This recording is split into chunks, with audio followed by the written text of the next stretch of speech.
மனுஷ ஜென்மத்திலையும் வந்துட்டு வசந்த காலம் அப்படிங்கிறது அந்த மாணவ பருவம் தான்.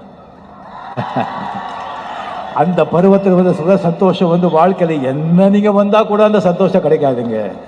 ஸோ அந்த சந்தோஷமான நாட்கள் அட் த சேம் டைம் ரொம்ப சோதனையான நாட்கள் கூட.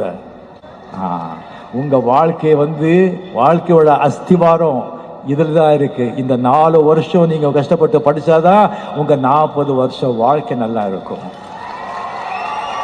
படிப்பது மட்டும் இருக்கட்டும் உங்களுடைய எண்ணம், உங்களுடைய கவனம், வேற எதுலையும் நீங்க கவனம் செலுத்தாதீங்க.